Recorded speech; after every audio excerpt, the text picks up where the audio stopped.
Bien, buenas tardes. Bueno, comenzamos la sesión de tarde y yo creo que no podríamos hacerlo mejor. Tenemos con nosotros a Mario López Gómez, que es director de antena de Canal Sur Televisión.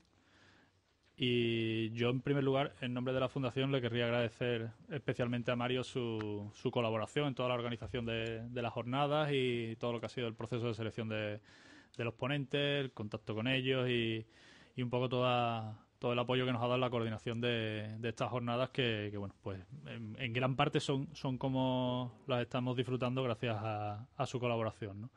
Y yo creo que es importante reseñarlo.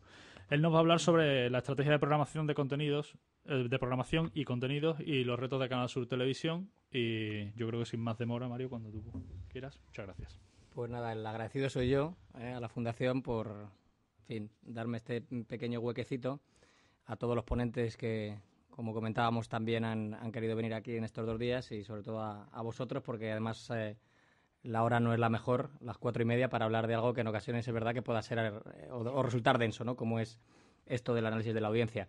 La verdad es que tenía dudas, lo comentaba antes con algún compañero, en torno a cómo enfocar la intervención. Por un lado, es verdad que yo, que vengo del mundo del marketing, de la audiencia, etcétera, me apetecía mucho hablar de muchas de las cosas que se han apuntado, pero por otra parte no quería resignarme a no aprovechar esta pequeña tribuna para hablar de cosas que tienen que ver con Andalucía, con Canal Sur, y bueno, cómo ha sido mi llegada a esta tierra, cómo ha sido mis primeros 15 meses en Andalucía y cómo el aprendizaje, o eso creo, de lo que ha venido sucediendo en los años anteriores deberían otorgarnos ciertas oportunidades para ganar el futuro, ¿no? Voy a hacer una especie de recorrido, no sé si va a ser demasiado general o no, acerca de cómo he visto yo la televisión en los últimos años, cómo en ese mapa de posicionamientos que antes José Manuel Leta nos enseñaba, se han ido moviendo cada una de las cadenas. Intentaré bajar la pelota al piso, intentaré concretar con algún nombre de programa, con algún ejemplo puntual, que yo creo que siempre todo ese tipo de cosas hacen que sea un poquito más reconocible de lo que hablamos. Y a partir de ahí, como digo, bueno, pues intentaré, en la medida en la que pueda, explicaros cómo veo la actual situación de Canal Sur y cuáles son los retos que tenemos por delante en lo que a contenidos y programación se refiere. Bueno, como digo, empezábamos por el apartado. Esto no funciona. No funciona.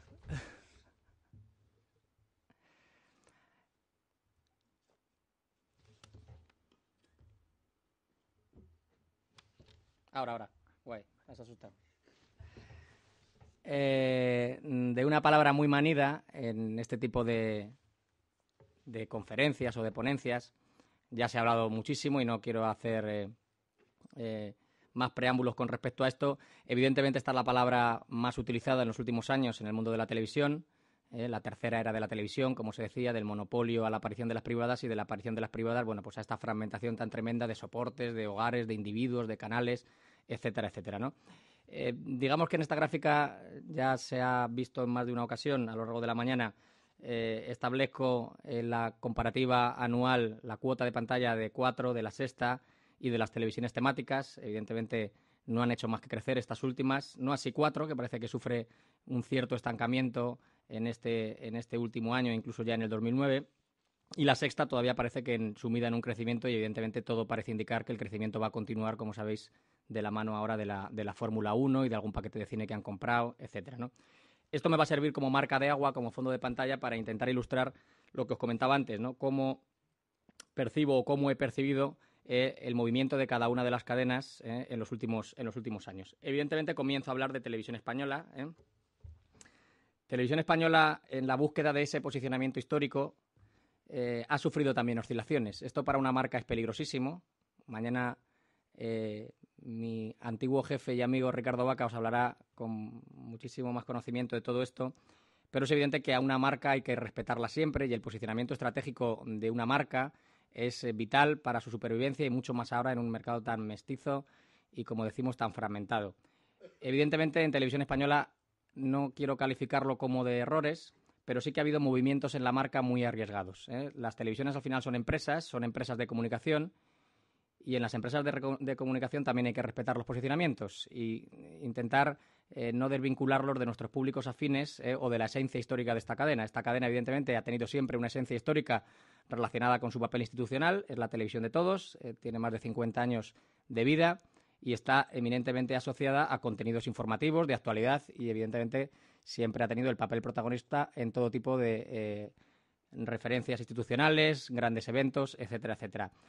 Evidentemente, su audiencia siempre ha estado determinada por un mayor perfil de gente adulta, de maduros y especialísimamente de mayores. Sabéis, como os ha contado esta mañana Silvia, que dividimos la audiencia en 5 grandes grupos de edad. De 4 a 12 años son los niños, de 13 a 24 son los jóvenes, de 25 a 44 los adultos jóvenes, de 45 a 64 años los maduros y mayores de 64 años, pues siempre han sido el nicho histórico de Televisión Española. En el año 2003, en un momento en el que, por otra parte, Telecinco, luego lo veremos, en fin, era ya una cadena también de referencia y muy bien posicionada, la situación de dominio que tenía Televisión Española, pues evidentemente era aplastante, ¿no? Y muchísimo más, por supuesto, en años anteriores. Pero llegó el 2004 y con un cambio en la dirección de Televisión Española y alguna que otra coyuntura ideológica relacionada con el cambio en el gobierno, etcétera, parece que se produjo una migración, un trasvase de espectadores. Lo lamentable para Televisión Española es que el trasvase de espectadores se produjo en esos públicos afines, es decir, descuidó a su principal cliente, al que le había otorgado el liderazgo y la fidelidad en los últimos años, y eso se produjo por culpa de pequeñas cosas, por una suma de pequeñas cosas que le llevó a desperfilarse, como decimos en el argot televisivo.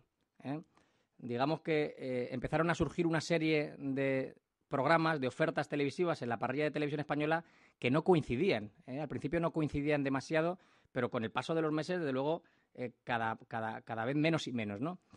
Voy a intentar concretar, como digo, porque seguramente que sea una forma muy gráfica de ver a qué me refiero, ¿no? Me refiero a la aparición de programas, insisto, a priori desperfilados. Pienso que el público de Televisión Española, todos lo conocemos en el año 2003, insisto, eran los mayores, eran las clases medias, bajas, eran los núcleos rurales. Ese tipo de espectadores, pues en principio no estaban demasiado en acuerdo con otorgar grandes números a programas como los que yo pongo ahí. ¿Os acordáis de la azotea de Wyoming en Late Night? ¿Os acordáis de Dos Rombos, un programa de sexo con Lorena Verdún? Bricomanía, que era un programa, bueno, sí, en fin, ligerito para la 2, modernito en ese momento, estamos hablando de hace 7 años, y lo trasvasan a la primera cadena. El ejemplo y el símbolo de lo que supuso los telediarios sin corbata, ¿no? Digamos que hubo una parte de ese público que había estado en Televisión Española durante muchísimos años que dijo, esta no es mi cadena, esta me la han cambiado. Insisto que además coincidió un cambio ideológico y hubo mucha gente que pasó de Televisión Española a Antena 3. Además, en Antena 3 encontraban una persona que, por otra parte, para ellos era muy conocida, que a nivel informativo era Matías Prats. Se produjo ese trasvase de espectadores y ese trasvase de espectadores, esa migración de mayores, hizo que Televisión Española cayera. Hablábamos antes esta mañana de la caída de Telecinco en el año 2008, ¿no? En el año 2007. Bueno, la de Televisión Española fue espectacular. Bajó del 23 al 18% en muy poquitos meses y fue fruto de ese desperfilamiento. Evidentemente es muy complicado acceder a otro tipo de públicos no afines históricamente a la cadena, y me refiero a los públicos jóvenes, a los públicos menores de 35 años, cuando nunca has trabajado esos públicos, cuando nunca los has tenido dentro de tu empresa y mucho menos aún cuando, evidentemente, empiezan a coger fuerza las televisiones temáticas y cuando las televisiones privadas llevan 15 años intentando dirigirse a ese tipo de públicos, ¿no? Digamos que en ese juego de marcas tenía muy poco que ganar Televisión Española y sí mucho que perder, y evidentemente fue lo que sucedió.